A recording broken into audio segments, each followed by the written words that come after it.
안녕하십니까. MBS 초대석의 양승용입니다. 우리 농업 정책의 나침반 역할을 하는 국제연구기관 한국농촌경제연구원의 변화의 바람이 불고 있습니다. 농정의 목표와 방향의 틀을 완전히 바꾸겠다는 정부의 추진 계획에 발맞춰 농경련 역시 새롭게 탈바꿈하겠다는 의지를 보이고 있는데요. 지난 8월 한국농촌경제연구원의 수장으로 취임해 개혁을 이끌고 있는 김홍상 원장에게 농경련의 역할과 나아갈 방향을 들어보고 올 한 해 우리 농업의 현황과 새로운 과제에 대해 함께 이야기해 보겠습니다.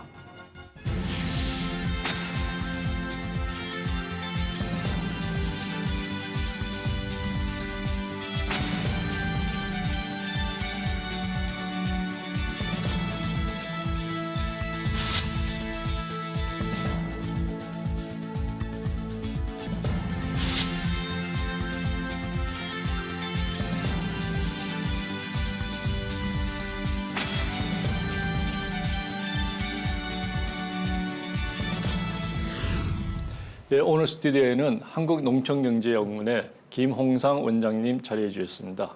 일정이 바쁘실 텐데 나오셔서 고맙습니다. 네, 양 교수님 오랜만에 반갑습니다. 예, 반갑습니다. 예. 자, 지난 8월에 한국농촌경제연구원 원장으로 취임을 하셨는데요. 지금 우리 농업계 현안도 굉장히 많고 또 그 여러 가지 변화의 바람 그리고 국민들의 요구 뭐 이런 것들이 많이 있습니다. 그래서 그 어느 때보다도 그 책임감, 부담감 이런 것이 많을 텐데 우선 그 소감을 좀 말씀해 주시죠. 예, 실제로 그 제가 원장 선임될 그 시점에는 우리 농업계로 봐서는 새 정부 들어서서 농정 틀에 대한 근본 전환이라는 것이 중요한 뭐랄까 사회적 의제가 되고 있었는데 그런 부분에 대한 구체적 성과가 좀 미흡하다 하는 농업계 인식이 좀 강했고 예. 또 우리 국책연구기관에서 농촌경제연구원이 그러한 사회적 의제를 좀 제대로 다루지 못하고 있는 그런 데 대한 비판의 목소리가 꽤 강했던 시점입니다. 그래서 예. 저로서는 사실은 그러한 환경 속에서 농촌경제연구원의 원장으로서 남대로 굉장히 좀 무거운 책임감을 좀 느끼고 있습니다. 예, 그렇군요. 예. 자, 농경연이 우리 농업 정책의 나침반 역할을 해온 것은 이제 그 우리가 농업계에서는 뭐 잘 알고 있는데요. 일반 시청자분들께서는 좀 낯설 수 있을 것 같습니다. 우선 농촌경제연구원이 어떤 기관인지 좀 소개를 해주시죠. 예, 그 농촌경제연구원은 이제 국무총리 산하 이제 국책연구기관입니다. 이제 국무총리 산하에 왜 농촌경제연구원이 농림부 산하가 아닌가 뭐 이렇게 생각할 수 있는데 정부의 정책이라는 것은 부처 간의 어떤 갈등도 있을 수 있고 또 사회적 합리적 대안을 찾는 과정에서 부서의 어떤 벽을 넘어서서 국무총리 산하에 26개 그 국책연구기관이 함께 있습니다. 그래서 저희들이 나름대로 연구 조직이라든지 지원 조직 이런 부분에서 상당히 그 농업 농촌 관련돼서는 큰 기관이라 볼 수 있습니다. 예, 그때 보면 연구 기관으로서 이제 당연한 일일 수 있는데요. 우리 원장님께서는 이제 뭐 그 취임 공약이라고 할까요, 뭐 소감이랄까, 포부라 그럴까요, 연구 중심 경영 이것을 강조를 하셨는데 그게 어떤 뜻인가요?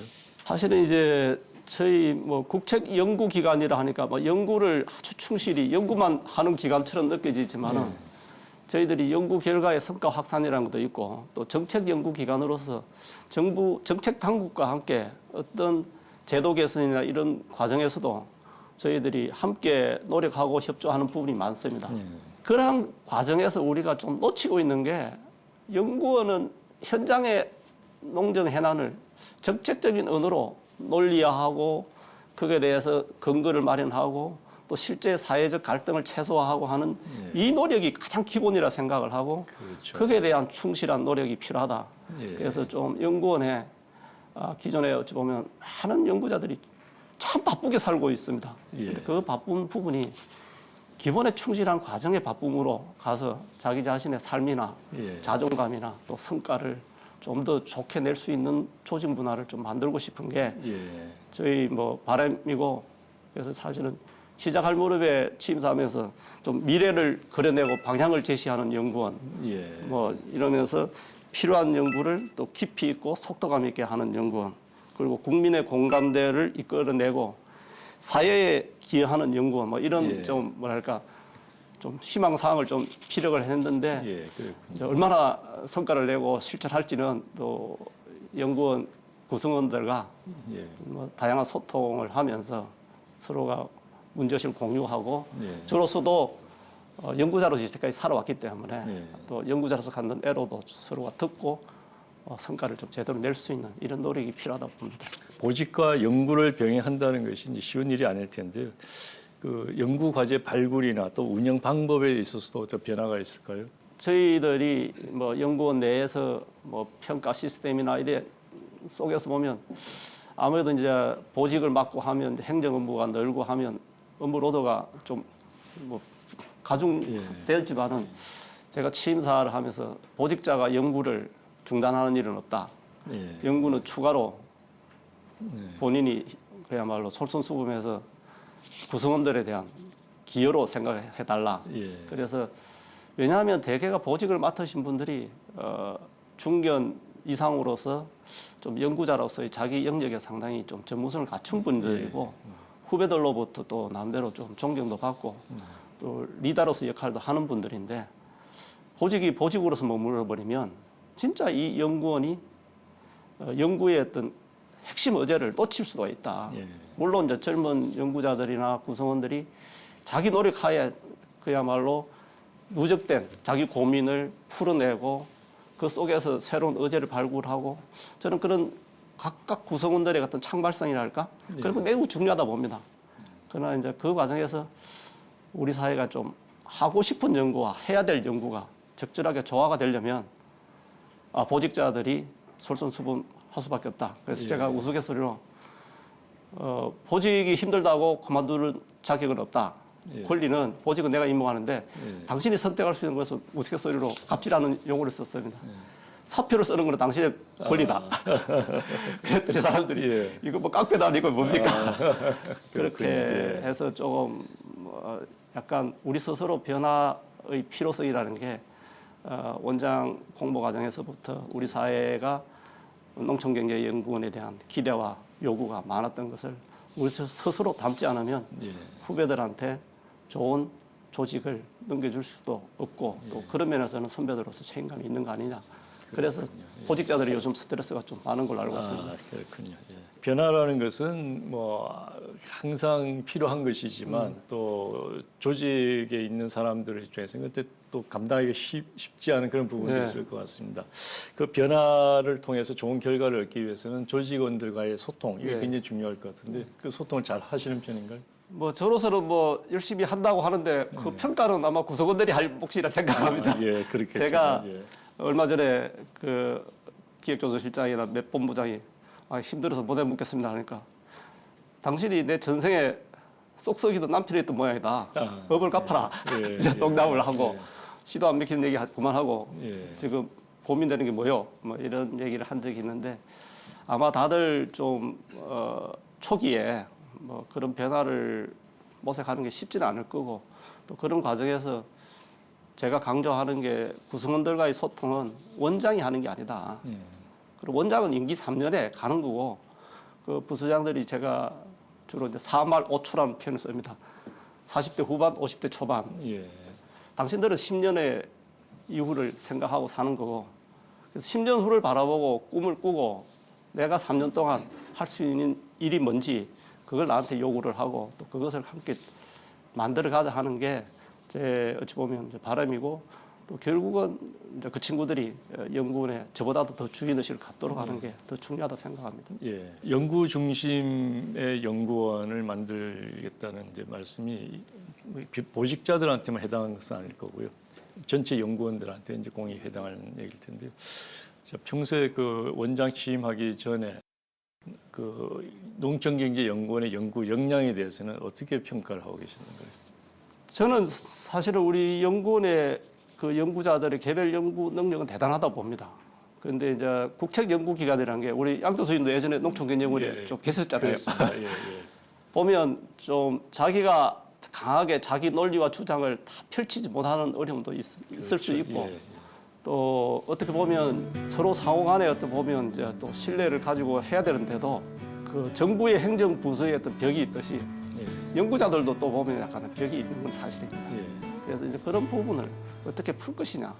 예. 결국은 이제 저도 취임하면서 강조를 했던 게 집단지성. 저는 사실은 이게 서울대 경제학과를 다니면서 농업 문제를 혼자서 공부를 하다가 예. 농촌경제연구원에 오니까 야, 다양한 자료와 다양한 분야의 사람들하고 소통할 수 있다는 게 굉장히 좋았습니다. 그래서 예.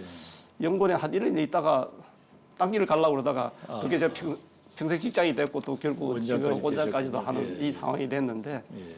그러한 그 연구원이 갖고 있는 장점이 잘 살아난다면 예. 우리 연구원의 구성원들은 대한민국의 사회적 의제뿐만 아니라 본인의 어떤 연구자로서의 자존감도 예. 새롭게 만들어가고 또 어찌 보면 뭐 존경이라는 뭐 하겠지만 주위로부터 존경받을 수 있는 그런 자질이 다 있다고 봅니다. 그렇군요. 예.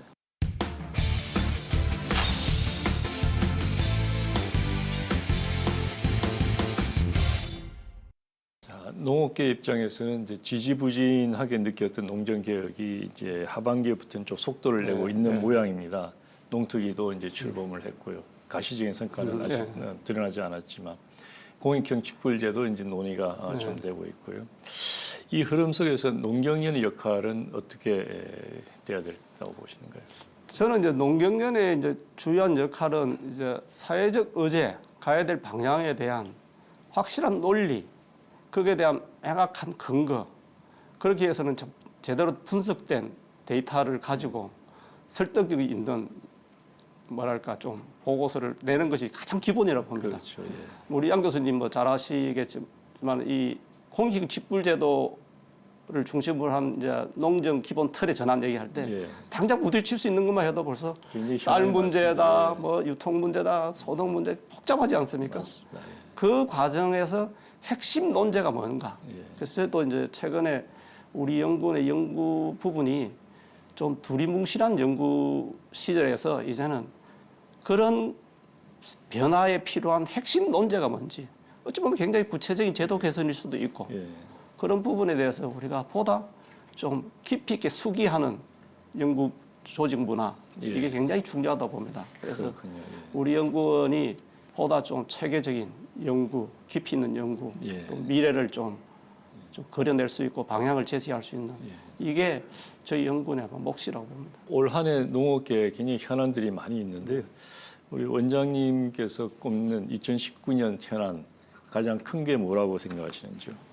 우리 연구원에 있는 사람이라고도 개인의 어떤 주관적 연구 원장이 하나 본다면 우리가 어찌 보면 이제 6월 이후에 어떤 개방 체제 속에서의 농정 전환과 예. 그러나 이제 그러한 부분이 점점 우리 농정이 농촌을 중심으로 하던 것이 최근에는 이제는 국가의 어떤 공감대, 국민의 공감대 이런 변화라는 게 결국 뭐냐면 우리 농업이 기존에 해오던 방식으로 국민과 함께 더불어가기 힘들다 하는 그런 문제의식 때문에 아마 농정틀 전환이라는 예. 그런 얘기가 나왔다고 봅니다. 그래서 그 부분이 화두는 제기됐는데 예. 막상 이제 이 정부 입장에서도 이제 2년 반이 지나는 시점이지만은 그것을 좀 아직 제대로 좀 못 담아낸 측면이 있고 제가 알기로는 이제 저희 연구원도 포함돼서 농특이나 뭐 청와대 농식품부 이 관련된 파트에서 이러한 컨텐츠를 좀 더 구체화하는 작업이 되고 있는 걸로 알고 있습니다. 그래서 그 부분이 일단 가장 기본적인 거고요. 그리고 또 하나는 우리가 참 농업 부분에서 과거에는 보면 쌀, 뭐 고추, 마늘, 양파, 무, 배추 뭐 이런 속이 있지만 축산이라는 게 굉장히 큰 비중을 차지하는데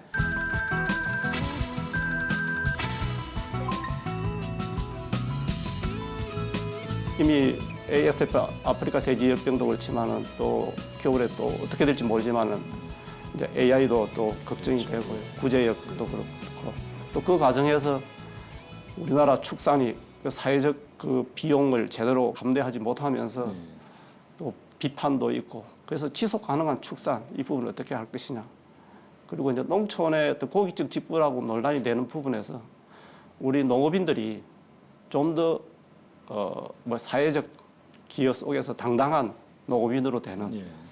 이게 어찌 보면 저로서는 이제 굉장히 중요한 의제고 예. 그것이 최근에 우리 사회에 중요한 담론으로 제기된 게 저는 상당히 의미 있다 보고요. 그러나 그 과정에서 기존에 해왔던 우리가 기초식량이 쌀에 대한 안정적 뭐랄까 생산 작업 기반이랄까 목표 가격 문제 이런 부분이 굉장히 힘들지 않습니까? 그리고 농민의 입장에서도 그거가 다 맞물려 있지만은 소득의 안정 문제 그렇죠. 이게 어찌 보면 소득이 안정되지 않고서는 지속 가능한 경영으로서 존재할 수가 없는 부분이기 때문에 이것을 새로운 변화 속에서 어떻게 과거 방식이 아닌 접근을 할 것이냐. 뭐 그 속에서 아마 저는 내년 되면 농민 단체들, 품목 단체의 역할의 재편, 농협의 역할 재편, 그리고 어찌 보면 개념은 저는 좀 약간 혼란스럽긴 한데 뭐 기본소득이라든지 이런 것이 이슈화가 되지 않을까 뭐 그런 생각을 갖고 있습니다.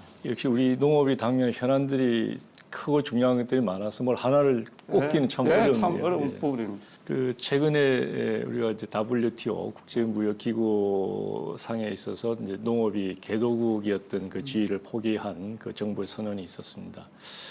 그것이 선언되는 과정에서 저는 상당히 충격을 많이 받았는데 상당히 일방적이고 치밀하지 못한 뭐 그런 것도 있었고요. 설득력도 없었고 그것이 즉흥적이라고는 생각하지 않고요. 정부가 아마 오랫동안 또 생각하고 있었던 것인지도 모르겠습니다. 그 과정에서 농촌경제연구원도 어떤 입장을 가지고 있었는지 또 그걸 어떻게 보시는지. 그래서 이제 가끔 어디 모임에 가면 농촌경제연구원의 부지시로 모자이크한데 제가 농촌경제연구원은 객관적 팩트를 명확하게 정리해내고 하는 것이 중요하고 거기에 대해서 약간의 어떤 뭐랄까 가야 될 방향, 가야 될 방향에 대해서는 조금 전에 제가 말씀드렸던 그런 거와 어찌 보면 우리 농정틀의 전환하고 어떻게 함께 갈 것이냐 하는 고민이 있겠는데 뭐 개도국 뭐 포기냐 아니냐 이건 논란은 뭐 개도국 저희들은 전환이라는 용어를 쓰는데요. 또 이 과정은 어찌 보면 트럼프 대통령을 중심으로 한 미국의 요구가 갑작스럽게 또 이어진 측면도 있기 때문에 어찌 보면 양 교수님이 약간 졸속이냐 아니면 오랫동안 준비됐던 걸 이기에 드러낸 거냐 뭐 이런 논란이 있다고 보지만은 저는 이제 그 부분에 대해서 이제 우리 경제가 이 글로벌 틀 속에서 이제 개도국치를 뭐 지속적으로 유지하기는 쉽지는 않고 다만 이제 얼마 전에도 이제 쌀 문제라든지 몇 가지는 벌써 정부 입장이 새롭게 밝혀져 있고 또 쌀 관세율을 513% 유지한다 이런 얘기도 있듯이 기본적으로 과거에 보면 WTO, DDA 협상 과정에서 보면 상당한 시간이 걸릴 거라 하지만은 이게 양자 간의 요구가 왔기 때문에 부담이 갔던 거라 생각합니다. 그래서 저로서는 어떻게 보면 이 개도국 지위 전환이라는 것이 어찌 보면 실질적으로 우리가 글로벌 개방 체제하에서의 농정틀의 전환이 본격적으로 논의되는 그런 시점 아닌가. 그 과거에 어찌 보면 영향은 훨씬 컸죠. 지금 어찌 보면 개도국 지위 논란 자체가 영향이 크지 않은 것처럼 느끼지만은 오히려 길게 보면 우리의 어떤 농정틀 전환하고 맞물려 가지고 중요한 어떤 의제가 되리라 생각합니다. 그래서 그 부분에 대해서는 양 교수님께서도 말씀하시고 또 양 교수님은 이 분야에 또 전문가시니까 개도국 지위 전환과 더불어 우리 미래의 어떤 농업 농촌을 어떻게 그려내고 또 거기에 대해서 농정 틀을 어떻게 좀 뭐랄까 새롭게 만들어가고 재편할 것이냐. 뭐 이게 우리 연구원이 좀 역할을 정확히 하고 또 그에 따르는 어떤 영양 분석과 대책 여기에 대한 것이 저희 연구원의 중요한 몫이라고 생각합니다. 또 하나 우리 중요한 그 현안 중에 하나가 이제 직불제 개편인데요. 그 직불제를 특히 이제 공익형 직불제라고 하는 이름으로 바꾸는 것은 우리 이제 문재인 정부의 공약이기도 했고 지금 우리 정부가 그런 그 개편을 통해서 우리 한국 농장의 틀을 이제 바꿔간다 이런 얘기인데 아까도 잠깐 말씀이 있었습니다만은 핵심 의제, 현안 핵심적인 우리가 다뤄야 될 숙고를 해야 될 사항이 뭔지도 정리가 안 돼 있는 상태거든요. 그 문제에 대해서 어떻게 그 원장으로서 생각하시는지. 뭐 원장으로서 생각보다도 개인의 주관적인 생각을 좋습니다. 말씀드리는 게 나을 것 같습니다. 문재인 정부 들어서서 농정틀 기본 전환에 대해서 상당 많은 사람들이 기대를 했고 정책기획자문회의에서 이제 논의가 될 때 어떤 그림이 그려질까 했는데 그 그림이 좀 구체화되지 못한 아쉬움이 좀 있었고, 저는 이제 개인적으로 그 초기 청와대 이제 비서관 팀 속에 그 농정 비전 TF라는 작업에 참여하면서 우리가 좀 새 정부에서 주장하고 추구하고자 하는 길을 가기 위해서는 우리가 뭘 준비해야 되느냐, 막 그런 과정에서 또 비서관 교체도 있고 뭐 이런 과정이 좀 있었습니다. 그래서 정책기획위원회 농정기획 TF 활동을 통해서 좀 직불 중심의 농정 전환이라는 선언적을 했는데, 그 과정에서 제가 솔직히 개인적으로 느끼는 부분은 이 농정 틀 전환에 대해서 우리가 충분한 고민과 수기가 이루어지지 않은 상태에서 시작이 됐고, 또 그 부분에서 우리가 해야 될 숙제가 많구나 하는 생각을 많이 했어요. 그래서 어떻게 보면 뭐 인수위 이제 없이 가니까 더 뭐 논란도 되지만, 이제는 이제 그런 걸 논란할 시점은 지났잖아요. 그렇죠. 그래서 지금 이제 그 농특위도 그러고 농림축산식품부도 직불제 개편을 둘러싸고 상당히 깊이 있게 논의가 되고 있고, 저희 연구원의 연구진들도 그런 부분에 대해서 좀 깊이 관여라기보다 참여하면서 고민을 공유하고 있습니다. 그래서 그 과정에서 아마 양 교수님께서 예상할 수 있는 고민들, 직불제 개편의 방향과 또 직불제의 기초 직불이라든지 가산 직불 뭐 여러 가지 변화를 도모할 때 대상 범위, 프로그램을 추진함에 있어 가지고 중앙 정부와 지방 정부의 역할 분담, 이런 거 하나하나가 사실은 굉장히 많은 숙제가 있는 거죠. 그런 거죠. 예. 그래서 그런 부분을 저희 연구원과 우리 양 교수님 같은 전문가분들이 함께 좀 고민을 해야 되는 게 현 단계 직불제 논의의 아마 현주소 아닌가, 저는 그리 생각합니다. 그래서 이 변화는 과거에 어찌 보면 뭐 그런 용어를 많이 써죠. 최근에 생산주의 농정에서 지속 가능한 농정, 다기능 농정 얘기하는데, 그 변화의 물꼬를 털기 위해서는 뭐냐 하면 농업인은 농업인만이 아니라 국민 속에 함께 상생 공존할 수 있는 새로운 틀은, 어찌 보면 시장에서의 일과 뭐 유통 과정에서의 정책의 영역과 다양한 일이 있지만, 그 속에서 우리 스스로 만들어낼 수 있는 변화가 뭔지를 하나하나 또 진단하고 또 그 속에서 대안을 찾는 게 굉장히 중요하다 봅니다. 우리 지금 농정의 방향이 그 국민과 함께하는 농정, 지속 가능한 농정, 굉장히 좋은 그 캐치프레이즈고요. 그렇게 되면 좋은데, 지금 당장 우리 농업은 숨통이 끊어가는 거거든요. 그래서 어떻게 이것을 풀어가야 될지 모를 이런 상태인데, 농업보다는 국민을 보고 가야 된다, 국민의 행복에 기여하는 농업이 돼야 된다, 이런 것이 농민들한테는 이게 와닿지가 않는 그런 것이 아닐까 생각이 드는. 뭐 저도 이제 그 부분에 대한 용어 사용에 있어서는 굉장히 신중해야 된다 생각을 합니다. 그러나 이제 우리 농업 부분이 두 가지 측면에서 고민을 좀 해봐야 될 것 같습니다. 지금 농업 관련된 정책의 영역이 어떤 시장의 시스템이 잘 작동되면서 적절하게 제도 개선을 통해서 정책이 이루어지는 게 아니라, 제가 느낄 때는 좀 뭐랄까, 정책 사업의 영역이 상당히 많이 개입되고 있는 우리 농정, 그러니까 어찌 보면 예산이 수반되는 움직임이기 때문에 점점 우리 사회가 농촌이 힘들지만은 또 도시 부분도 상대적으로 상당히 힘든 뭐 양극화 문제가 많지 않습니까? 그런 속에서 좀 우리가 인식의 전환이 좀 필요한 부분이 있고, 또 그 과정에서 보면 과거에는 농업하면 우리가 뭐 공업이나 이런 일반 제조업 이런 거 할 때 농업이 가장 환경 친화적인 산업으로 생각하는데, 어느 날 이게 농업이 환경과 갈등을 일으키는 산업처럼 돼버린, 이것이 어찌 보면 우리 농업의 지속성의 측면에서 제일 큰 위기 아닌가. 그래서 어찌 보면 영농 방식의 전환, 축산업의 생산 방식의 전환, 이런 것이 요구되는 시대적 요구를 국민 속의 농정이라는 말로 좀 변화시켜서 표현한 걸로 저는 이해를 합니다. 그래서 농업인들이 굉장히 지금 우리 사회 전반으로 봤을 때는 힘들고 어려운 것은 사실인데, 그러나 그것을만 가지고는 농업 농촌의 미래를 그려낼 수는 없다. 그래서 국민들과 공감하는 새로운 농업 미래를 좀 그려내고, 그 속에서 저는 요즘 가끔 표현하는데 좀 당당한 농업인이 되는 이런 모습이 우리가 좀 고민해야 될 지금 숙제 아닌가 그런 생각합니다. 축산 문제가 우리가 이제 그 짚고 넘어가지 않을 수 없는 그런 문제이고요. 지속 가능한 농업, 또는 국민과 함께하는 농업에는 이제 그 부분에 분명히 있다 이렇게 이제 볼 수 있는데요. 그 말은 참 굉장히 좋은데 지속 가능한 축산 그 안에 그 지속 가능한 축산이 되기 위한 많은 과제들이 있지 않겠습니까? 그 과제가 이제 어려워서 그게 그렇죠. 안 되는 거 아니겠습니까? 그걸 어떻게 풀어갈 수 있을까요? 뭐가 제일 큰 사실은 이제 스텝일까요? 제가 이제 축산에 대한 어떤 깊이 있게 연구를 한 입장이 아니라서 뭐 말하는 게 좀 조심스러운데요.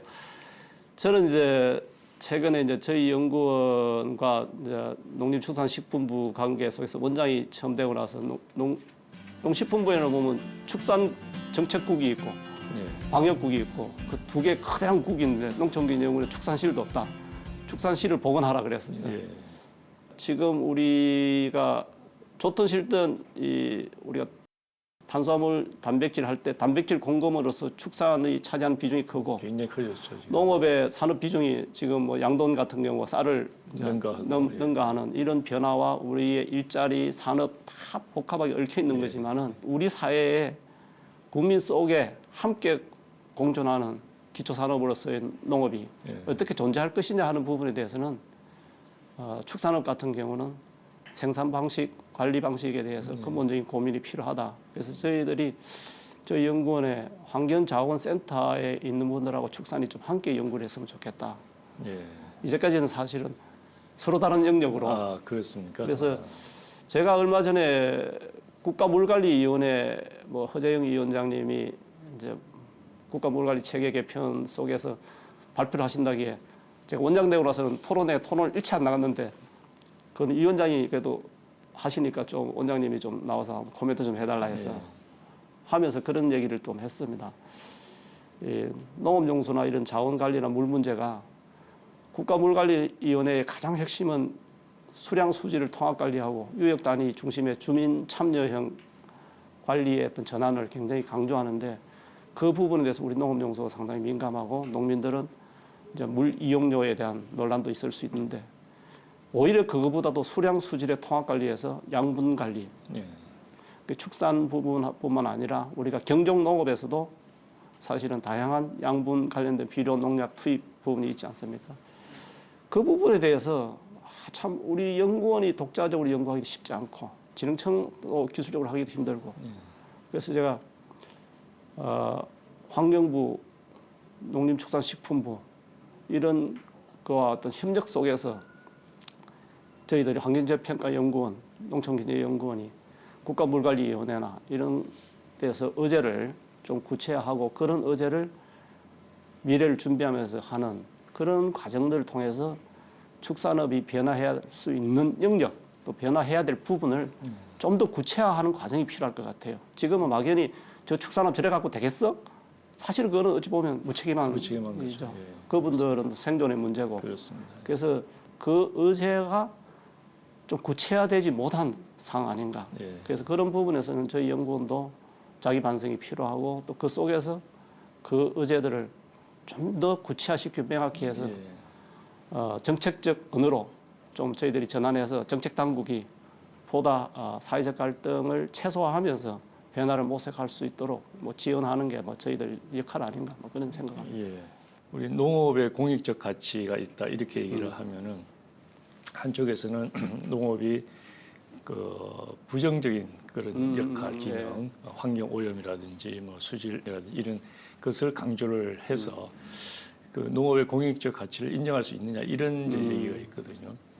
저희 연구실에서 한 2년 전에 우리 농업 생산에서 나타나는 그런 역기능들, 부정적 효과, 예를 들면 수질 오염이나 뭐 공기라든지 그 악취라든지 이런 부분들을 우리가 정량화 시켰더니 한 5조 정도 됩니다. 그런데 우리 그 공익적 기능이라고 하는 것은 사실 100조가 넘는다는 그런 리포트가 많이 있습니다. 그래서 물론 부정적인 효과가 있지만 긍정적인 것이 상대가 안 될 좀 훨씬 더 많다는 거거든요. 그런데도 불구하고 그런 구체적인 연구가 안 돼 있기 때문에 그런 농업도 부정적인 역할을 한다는 그런 뭐 편견이랄까 선입견이 굉장히 크게 작용을 하는 거거든요. 그래서 저는 연구가 필요하다 이런 것이 느꼈는데 저희가 연구하는 과정에서 자료의 부족이 굉장히 많았습니다. 그래서 그런 것을 이제 그 농촌연구원이 좀 더 맡아서 본격적으로 정교하게 연구를 해주시는 그래야 국민적인 어떤 그 이해도 가능할 거고 그 지속 가능한 축산, 지속 가능한 농업에 대한 방향 설정도 되지 않을까 이런 생각이 드네요. 예, 뭐 저는 전적으로 동감합니다. 저희들도 이제 그런 부분에서 농업의 어떤 공익적, 다원적 기능에 대한 평가를 좀 더 객관화시키고 또 국민들로부터 이해받도록 하고 실제로 우리 농업 부분이 순기능이 더 많기 때문에 네. 사실은 기초산업으로서 존재하지 않겠어요? 그런 거죠. 예. 그래서 이제 그런 부분인데 사회적으로 이제 역기능을 최소화하는 노력을 해야 되는 것은 어찌 보면 또 당위에 가깝고 그래서 그런 차원에서 저는 뭐 이해를 합니다. 그래서 농업이라는 게 뭐 역기능이 많아가지고 뭐 없애야 될 산업이다. 전 세계에 그거는 있을 수가 없는 얘기고 저는 그런 일은 안 생긴다고 봅니다. 그렇죠. 그래서 다만 이제 우리의 그런 역기능을 최소화하기 위한 노력 과정에서 이제까지의 영농 방식 그래서 그걸 뭐 포괄적으로 최근에 생산주의 산업 진흥에 초점을 둔 그리고 식량 안보 그러다 보니까 생산성을 높여야 되고 그 위주로 이제 갔던 게 그것이 어찌 보면 사회적 부하로 나타난 건데 그 자체는 고기적 가치에서 식량 안보가 제일 중요한 거 아니에요? 그런 거죠. 그래서 기본적인 걸 갖추고 그게 따라서 이제 부가적인 기능들이 더 잘 표현되고 역기능이 최소화되도록 하는. 그래서 저는 뭐 기본적으로 농업 생산을 통해서 이루어지는 행위지 그냥 풀밭으로 낮추는 하고는 다른 문제라고 봅니다. 그렇습니다. 그래서 그런 부분은 뭐 양 교수님 문제의식과 저도 뭐 기본적으로 같이 하고 그에 대해서는 저희 연구원이 어찌 보면 학계에 계신 분들이나 관련 기관에 있는 분들하고 함께 협력해서 좀 더 객관화된 자료와 분석, 또 보고서 이런 걸 만들어내야 된다 봅니다. 그 전 세계적으로 4차 산업혁명이라고 할까요? 저는 이제 4차 산업혁명이라는 그 용어보다는 진흥혁명이라는 용어가 더 적절하다고 보는데 우리 농업에도 ICT 바람이 이제 거세게 불고 있습니다. ICT 또는 스마트팜 또는 우리가 무슨 뭐 디지털 용어 뭐 이런 다양한 용어로 부르고 있는데 이 그 정책에 대한 그 지금 현재 생각 그리고 농경위원회 어떤 연구를 지금 준비하고 계신지 그저 얘기를 해주시죠. 예, 그 뭐 ICT 기반의 어떤 농업 농촌의 어떤 변화, 혁신 뭐 이런 부분은 어찌 보면 과거 정권에서부터도 계속 논란이 됐고 또 최근에 이제 이 정부에서 지속 가능한 농정, 혁신 성장 뭐 이런 속에서 굉장히 좀 강조되고 중요하게 다루고 있는 걸로 또 저희들 입장에서도 그 관련된 연구를 좀 계속하고 있습니다. 그런데 저는 기본적으로 뭐 ICT든 그런 뭐 기술 변화 뭐 그리고 그 지능 기술의 어떤 새로운 어떤 변화라기보다도 어찌 보면 큰 혁신이죠. 그래서 이제 그런 면에서 농업 농촌의 혁신 성장이라는 표현을 했지만은 실제 농업 농촌의 새로운 경영 주체가 등장하는 거와 맞물려 가지고 그 혁신적 새로운 패러다임을 만들어낸 건 굉장히 중요하다 봅니다. 그래서 이제 우리가 기존에 보면 이 스마트 농업, 뭐 정밀 농업 이런 표현을 썼는데 스마트팜이라는 말은 아마 우리나라에서 유일하게 쓰는 것 같아요. 제가 알기로는 사실은 농업의 스마트화가 맞는 거죠, 그죠? 그런 과정에서 보면 누구나 그 공감을 하면서도 그 스마트팜 혁신별이다 이런 것이 왜 논란이 됐을까 저는 혼자 생각을 해보면 기존에 이제 스마트팜을 얘기를 할 때는 기존의 뭐 유리온실이든지 페트 비닐이라든지 좀 시설원에 좀 상당수 정부의 어떤 정책적 지원을 받았던 사람이 또 추가로 받는 어찌 보면 이제 형평성에 대한 불만도 있고 현장에서는 그런 변화를 하지 않고서는 미래 준비가 힘들다는 얘기도 있고 그래서 그런 면에서는 농업의 스마트화하는 것은 굉장히 중요한데 좀 그런 부분이 사회적 공감대랄까 문제의식의 공유 그리고 또 어찌 보면 이제 농민단체나 이런 분들하고 했던 정책적 영역에서의 어떤 공유가 좀 적었던 그래서 뭐 혁신 성장은 어찌 보면 농업의 영역보다도 농업 외의 영역에서 강조됐던 개념이고 또 그것을 농업에다가 얘기하니까 우리 양 교수님 말 맞다나 충분히 준비 안 되고 연구가 안 된 상태에서 간 거 아닌가. 그래서 그 부분인데 그러나 그것은 우리가 준비하고 해 나가야 될 길이라 생각합니다. 우리의 미래를 생각한다면 4차 산업혁명이나 용어가 뭐 옳고 그른 걸 떠나서 우리는 그런 변화 속에서 이미 그 변화 속에 우리는 살고 있고요. 그래서 뭐 청학동 그 소위 말해서 이제 천자문 공부하는 게 서울에서도 유튜브로 보고 있는 게 우리 현실이고 예. 그래서 그런 면에서 저는 이제 과거에 우리 경종농업이나 많은 부분에서 농작물은 농민의 발자국 소리를 듣고 자란다 이랬는데 지금은 스마트폰으로 환경 제어를 하고 있는 그렇죠. 또 이것도 한 모습이거든요. 그렇죠. 팩트고 그래서 그런 부분에 대해서도 좀 열린 마음으로 좀 새로운 변화에 대해서 우리가 고민하고 예. 또 미래를 준비해야 되는 거 아닌가 그렇게 생각합니다. 저는 이 농업의 스마트화가 우리가 거스를 수 없는 대세 흐름이라고 보거든요. 우리가 뭐 어떻게 한다라고 제어할 수 있는 것이 아니고 어쩔 수 없이 맞닥뜨려지는 것인데 이것이 우리 농업에 미치는 영향이 어떨까 저는 그게 좀 우려가 되거든요. 저는 이 스마트화가 농업 내부에 양극화도 심화시킬 것이고요. 국제적인 농업에서도 구조 속에서도 굉장히 다양한 영향을 엄청난 영향을 미칠 것이라고 보거든요. 그런 측면에서 우리 정부가 이걸 긍정적인 측면만 보는 것이 아니라 이것이 가져올 부정적인 영향 이런 것에도 주목을 해서 대비를 해야 된다 이렇게 보거든요. 예, 그 상당히 중요한 지적입니다. 그래서 우리가 뭐 콩키 쥐뿔 논란에서도 마찬가지지만은 특히 이게 과학기술혁명 속에서 우리 농업의 변화 이 부분은 결국 우리가 농업인의 경영자 입장에서는 어찌 보면 안정적 생산 기반 그리고 소득 안정 이런 것이 중요하듯이 저는 그 부분과 관련해서 우리 연구원이 좀 미흡하고 좀 준비가 덜 됐던 부분이 가치사슬 경영 분석을 체계적으로 특히 이게 과학기술혁명 관련해서는 품목에 대한 존버한 얘기지만 저희들이 뭐 관측본부도 있고 일하지만 배 가격에 대해서 맨날 신문에 논란이 되는데 배 산업이 어떻게 될지 배 생산 농가는 진짜 배값이 오르면 돈을 버는 건지 이런 거에 대한 어떤 체계적인 연구가 없었던 게 저희 연구원의 한 모습이고 또 우리가 변화를 생각해야 되는데 특히 이 기술혁명 속에서 우리 농업의 변화, 경영체의 변화 이 과정에서 가치사슬 경영 분석과 또 글로벌 가치사슬 경영 분석 같은 게 중요한 어떤 우리의 어떤 연구 테마가 되고 방법론적으로도 고민해야 될 그런 걸로 생각하고 있습니다. 예. 우리 문재인 정부의 농정 공약 중에 하나가 농지 문제지 않습니까? 원장님도 개인적으로 이제 연구자 시절에 농업, 농촌 여러 많은 연구도 하셨지만 특히 농지 문제 전문가시거든요. 이 농지 문제 또 농지 은행과 관련된 문제 이런 것에 대해서는 어떻게 보시는지? 농지 문제는 굉장히 좀 가치 철학적인 문제가 또 맞물려 가지고 쉽지는 않은 주제를 봅니다. 그런데 이제 현재 우리가 농지 개혁의 시점 부분에 경자 유전의 또 틀이 지금의 시점에서 경자 유전의 실천 방식이 소유 중심으로 갈 수 있을 것이냐. 어찌 보면 농업인이 안정적 이용권을 보장받는 이 틀을 우리가 고민을 해야 되는 거 아니냐.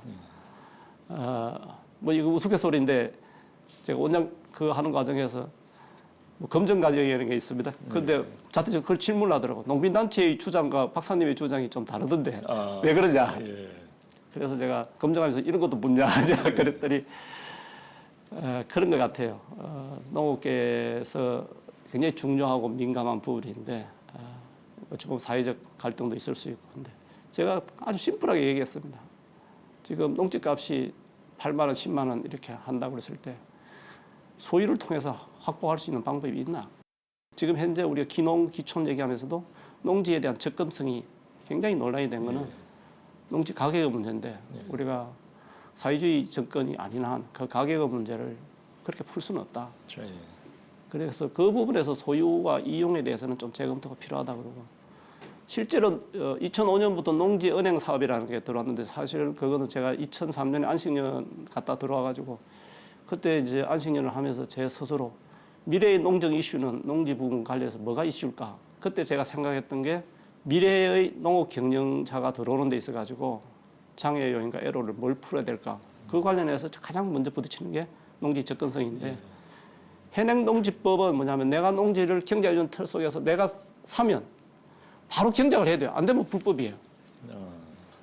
그래서 그것을 우리가 기농을 한다, 뭐 영농을 농촌에 들어온다 하면 농지를 필요한 농지를 뭐 3헥타르, 5헥타르를 한꺼번에 만들 수가 없잖아요. 그렇죠. 한 필지 사서 하는데 그 매입한 필지를 직접 작용하지 않더라도 공공기관에 위탁 관리를 해서 3, 4년 길게 보면 5년 동안 준비해서 기농을 하도록 준비하는 과정에 통로를 만들어 주자. 그런 취지로 사실 농지은행이라는 걸 구상을 했습니다. 그런데 지금 뭐 운영 구조는 조금 그와 달리 가고 있는데 여하튼 우리 농지 문제는 결국 농업 문제와 지속 가능한 농업 관련해서 가장 중요한 것은 농지, 물 이런 자연 자원뿐만 아니라 미래의 경영체, 인력 문제가 굉장히 중요하다 봐요. 그래서 그 부분과 연계시켜서 그러니까 이제 직불금의 부당 수령의 문제 영역과 그 영역은 좀 별개의 문제로 봐야 된다. 그래서 농지 문제를 특정한 사안으로 농지 문제를 풀려고 그러면 사실은 작동도 안 되고 부작용이 많을 거다. 그렇군요. 그래서 이제 그런 부분에서는 함께 좀 열린 마음으로 제가 오늘 열린 마음을 너무 많이 했는데 그래서 그런 것이 논의될 필요가 있다고 생각합니다.